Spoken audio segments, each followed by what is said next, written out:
दोस्तों, अभी मैं आपको जो कहानी सुनाने जा रहा हूं, जरा गौर से सुनिएगा, क्योंकि ये आपके अंदर ऊर्जा भर देगी, आपको प्रेरित करेगी और आपके अंदर जोश भर देगा और आप कभी खुद को कमजोर नहीं समझोगे और किसी भी शक्तिशाली से टकराने की हिम्मत रख पाओगे। तो चलिए सीधे सीधे कहानी को शुरू करते हैं। और साथ ही साथ अगर आप इस चैनल के नए मेहमान हैं तो लाइक एंड सब्सक्राइब भी कर लें, ताकि हमारी और आपकी मुलाकात होती रहे। Thank you. एक जंगल में बहुत तेज बारिश हो रही थी। चिड़िया के तीनों बच्चे बहुत डरे हुए थे। उनकी मां खाने की तलाश में घर से बाहर गई थी। बच्चों ने आज पहली बार बारिश देखी है। उन्हें पता ही नहीं कि बारिश के समय क्या करना चाहिए। चिड़िया का एक बच्चा अपने बड़े भाई चीरे से कहता है, भैया अंदर आ जाओ, बाहर खतरा हो सकता है। मां ने कहा है, मेरे आने तक घोंसले से बाहर नहीं जाना। भाई कहता है, अरे मैं बाहर नहीं जा रहा, मैं तो बस बाहर झांक कर देख रहा हूं कि ये आवाज कहां से आ रही है। मैंने देखा कि आसमान से बहुत सारा पानी नीचे गिर रहा है।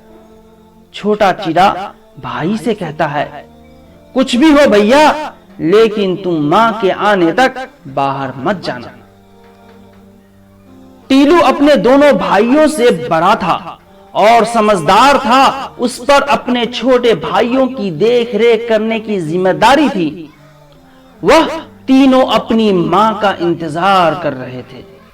इधर लाडो चिड़िया, जो अपने बच्चों के लिए खाना लाने गई थी, बारिश की वजह से रुक गई और बारिश से बचने के लिए एक पेड़ की डाली पर बैठ गई। उसे भी अपने बच्चों की चिंता हो रही थी। मन में सोच रही थी कि मेरे बच्चे ठीक तो होंगे ना। बारिश शुरू हुआ भी बहुत समय हो गया है। मुझे जल्द से जल्द अपने बच्चों के पास जाना होगा। वह बहुत डरे हुए होंगे। बारिश रुकने का नाम नहीं ले रही थी। कालू कौवा तेज बारिश में अपने घोंसले की तरफ जा रहा था। तभी अचानक उसे लाडो चिड़िया एक पेड़ पर दिखाई देती है। वह उसके पास चला जाता है और पूछता है, अरे ओ लाडो, तुम यहां? तुम अभी तक घर नहीं गई? इसका मतलब बच्चे घर में अकेले होंगे। लाडो उदास आवाज में कहती है, हाँ कालू भैया, मुझे मेरे बच्चों की बहुत चिंता हो रही है। कौवा उससे कहता है, लाडो मैं तुम्हें डराना नहीं चाहता, पर यह तुम्हें बताना बहुत जरूरी है। सुना है एक खतरनाक चीलों का झुंड हमारे जंगल में घुस आया है।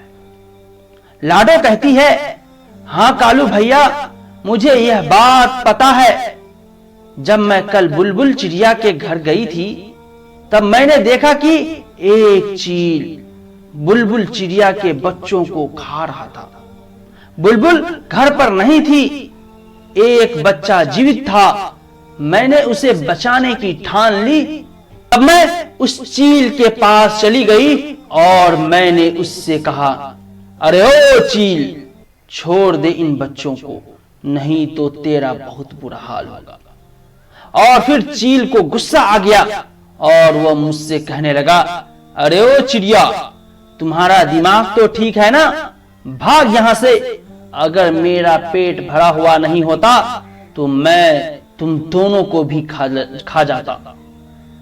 पर देख लेना, आगे चलकर तुम मुझे कहीं पर दिखाई दोगी तो मैं तुम्हें नहीं छोड़ूंगा। मैं तुम्हें उसी समय खा जाऊंगा और डकार तक नहीं लूंगा। ऐसा कहकर चील वहां से उड़ गया। कालू भैया तभी वहां पर बुलबुल चिड़िया आ गई और उसने देखा तो वह बहुत दुखी हो गई, क्योंकि चील उसके दो बच्चों को खा चुका था। बुलबुल रोते हुए बोली, अरे ये क्या हो गया, मेरा तो सब कुछ लूट गया, ये सब किसने किया? मैं उसे नहीं छोड़ूंगी। लाडो समझाती है, अरे बहन, तुम्हारे बच्चों को चील खा गया है। अगर मैं ऐन मौके पर नहीं आती तो वह चील तुम्हारे तीसरे बच्चों को भी खा जाती। बुलबुल लाडो से कहती है, तुम्हारा बहुत बहुत शुक्रिया, मैं तुम्हारा यह एहसान जिंदगी भर नहीं भूलूंगी लाडो चिड़िया। पर मैं अब उस चील को नहीं छोड़ूंगी, मैं उसे जान से मार दूंगी। वह मेरे आखिरी बच्चों को कभी भी खाने आ सकता है। लाडो समझाकर बोली, अरे बहन, जल्दबाजी में गलत कदम मत उठाना। यह सिर्फ तुम्हारे बच्चों का ही नहीं, जंगल के सभी पक्षियों का भी शिकार कर रहा है। उसे हमें झांसे में फंसाना होगा और फिर उसको उसके किए की सजा देंगे। बिना सोच विचार किए जल्दबाजी में फैसला लेना गलत बात है। बुलबुल रोते हुए बोली, ठीक है बहन, मैं कोई भी गलत कदम नहीं उठाऊंगी। लाडो कौवे को यह सारी बातें बता रही थी। कौवा लाडो से कहता है, अच्छा तो ये हुआ था बुलबुल चिड़िया के साथ, ये तो बहुत बुरा हुआ। हम उस चील को तो क्या, बाकी सारे चीलों को भी नहीं छोड़ेंगे। हम उन सब को जंगल से खदेड़ देंगे। तुम जल्दी घर जाओ लाडो। लाडो कहती है, हां कौवा भैया, बारिश रुके या ना रुके, मुझे कैसे भी करके बच्चों के पास जाना होगा। कौवा कहता है, ठीक है लाडो, मैं चलता हूं। कालू कौवा वहां से निकल जाता है। बारिश बहुत तेज थी। खुद की जान की परवाह न करते हुए लाडो तेज बारिश में अपने बच्चों की तरफ निकल पड़ी। बारिश की वजह से उसे उड़ने में दिक्कत हो रही थी। उसके पूरे पंख भी भीग चुके थे, फिर भी वह रुकने का नाम नहीं ले रही थी। उसे अपने बच्चों के पास जो जाना था। वहीं किसी पेड़ पर एक चील और 2 उल्लू बैठे हुए थे, जो लाडो को देख लेते हैं। चील कहता है, वो देखो, अपना शिकार खुद चलकर हमारी तरफ आ रहा है। तेज बारिश में इसे खाने का बहुत मजा। उल्लू कहता है, अरे दोस्तों, मेरे पास तो मिर्च मसाले भी हैं। उस चिड़िया को खाकर हम तीनों का पेट भर जाएगा। लाडो इस बात से बेखबर थी कि जहां से वो जा रही है वहां पेड़ पर चील है। चील उसे आवाज देता है, ए चिड़िया, रुक जाओ, इतनी तेज बारिश में कहां जा रही हो। लाडो चिड़िया शिकारी चील को देखकर बहुत डर जाती है, पर लाडो बहुत ही होशियार और समझदार थी। उसने चील का सामना करते हुए कहा कि जी वो मैं अपने घर जा रही थी। चील कहता है, ऐसे कैसे जाओगी, अब तुम हमारे इलाके में आ चुकी हो। तुम अपने घर जाने के बजाय सीधे सीधे हमारे पेट में जाने वाली हो। उनकी यह बातें सुनकर लाडो चिड़िया डर जाती है। उसे कुछ भी समझ नहीं आ रहा था कि वो क्या करें। तभी लाडो के मन में एक आइडिया आता है। सोचती है कि मुझे कैसे भी करके इन सब से छुटकारा पाना होगा। फिर लाडो बोली, अरे भाइयों, तुम मुझे कैसे खा सकते हो? मुझे पहले से ही खाने के लिए किसी ने रिजर्व कर रखा है। चील हैरान होकर बोला, क्या कोई खुद की बीवी को खा सकता है भला? कौन अपनी बीवी को खाना चाहेगा जंगल में इतने सारे पंछी होते हुए? लाडो कहती है, हाँ भैया, कोई नहीं चाहेगा, पर मेरा पति चाहता है। यही नहीं, उसने तो मेरे तीनों बच्चों को भी खा लिया है। अगर तुमने मुझे खा लिया तो वो तुम्हें नहीं छोड़ेगा। मुझे खाने का हक सिर्फ उन्हीं का है। चील गुस्से में आ जाता है और कहता है, किसकी इतनी हिम्मत है जो हमसे टकराएगा? लाडो बोली, अगर हिम्मत है तो चलो मेरे साथ मेरे पति के पास। एक बार लड़कर भी देख लो, अगर तुम जीत जाओ तो मुझे खा लेना। बताओ है मंजूर? चील शान से बोला, हाँ हाँ चलो हम देख लेंगे। फिर लाडो चिड़िया निकल पड़ी उस शिकारी चील की तलाश में जिसने बुलबुल चिड़िया के बच्चे खाए थे। लाडो चिड़िया आगे आगे और शिकारी चील उसके पीछे पीछे उड़ रहा था। आखिर लाडो चिड़िया उन्हें लेकर शिकारी चील के इलाके में आ गई। वह चील वहीं पेड़ पर बैठा हुआ था जिसने बुलबुल के बच्चों को खाया था। वह लाडो को अपनी तरफ आते हुए देखता है। अरे यह चिड़िया तो मेरी ही तरफ आ रही है। कल तो यह मेरे हाथ से छूट गई थी, पर अभी मुझे बहुत भूख लगी है। मैं इसका शिकार करके खूब मजे से खाऊंगा। लाडो जिस चील को साथ लाए थे उसे कहता है, तुम यहां पर ही रुको, अगर उसने तुम्हें देख लिया तो वह भाग जाएगा। मैं अकेले अकेले आगे जाती हूं, जब वह मुझ पर हमला करे तो तुम जल्दी से वहां पर आ जाना। लाडो चिड़िया उन्हें वहां पर छोड़कर चील के पास चली जाती है। चील उसे देखकर कहता है, अरे वाह, आज शिकार खुद चलकर मेरे पास आया है। लगता है आज भी पेट भर के खाना खाऊंगा। लाडो कहती है, हाँ हाँ, कल भी तुमने मेरे छोटे छोटे बच्चों को खा लिया था, आज मुझे खा लो। वैसे भी मैं जिंदा रहकर करूंगी क्या? मेरा तो सब कुछ लूट गया। चील कहता है, अरे वो बच्चे तेरे नहीं, उन पर मेरा अधिकार था। शिकारी चील उन दोनों की बातें सुन रहा था। उसे लाडो की बातों पर विश्वास होने लगा था।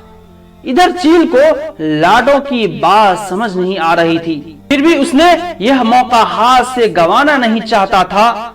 लाडो से कहता है, हाँ हाँ, जैसे मैंने बच्चों को खा लिया था वैसे वैसे तुम्हें भी खाऊंगा। चील उड़कर लाडो पर हमला करने ही वाला था, तभी दूसरे शिकारी चील ने उसका रास्ता रोक लिया। चील जो लाडो के साथ आया था, वह चील दूसरे चील से कहता है, अरे तन्ने मौज ही कर दी बेटे, रुक जा जरा, वो हमारा शिकार है। दूसरा चील कहता है, अरे तुम सब कौन हो, उस पर सिर्फ मेरा अधिकार है। लाडो कहती है, देखो देखो भाइयों, यह कैसे मेरे साथ सलूक करता है। चील फिर कहता है, अरे बेटे तनिक रुक जा जरा, नहीं तो तने यहीं पर खदेड़ दूंगा। ऐसा कहते ही उन दोनों में लड़ाई शुरू हो गई। दोनों की लड़ाई देखकर उल्लू वहां से भाग जाता है। दोनों में इतनी तेज लड़ाई हो गई कि दोनों घायल हो गए और जमीन पर गिर गए। दोनों के शरीर से बहुत ज्यादा खून बह गया था। लाडो दोनों के पास जाकर बोली, क्यों, कैसी रही? मैंने तुम दोनों को उल्लू बनाया, ना ही मैं उनकी बीवी हूं और न ही इसने मेरे बच्चों को खाया।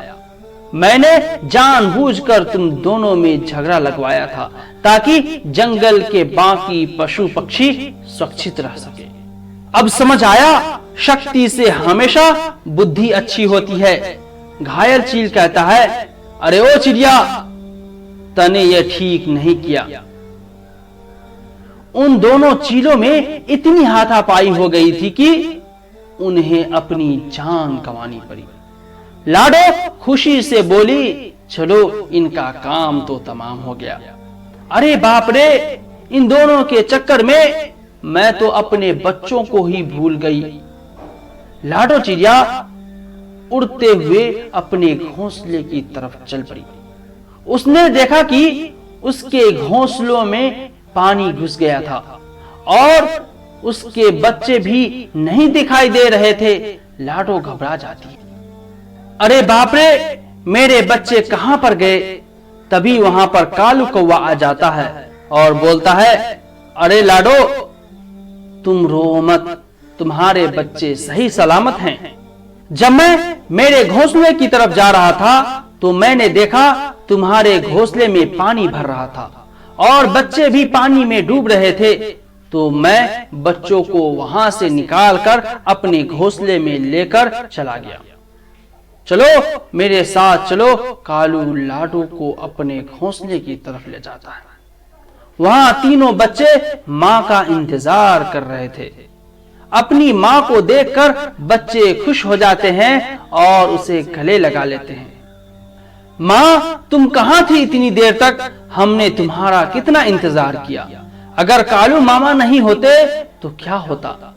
लाडू कालू भैया का धन्यवाद देती है कि तुम्हारा बहुत बहुत शुक्रिया कालू भैया, और अपने बच्चों को सीने से लगा लेती है। तो दोस्तों, इस कहानी से हमें ये सीख मिलती है कि किसी भी शक्तिशाली को मां देने के लिए बल की नहीं बल्कि अकल की जरूरत हो। इसलिए दोस्तों, दिमाग में विचारों का ट्रैफिक जितना कम होगा, जिंदगी का सफर उतना ही आसान होगा।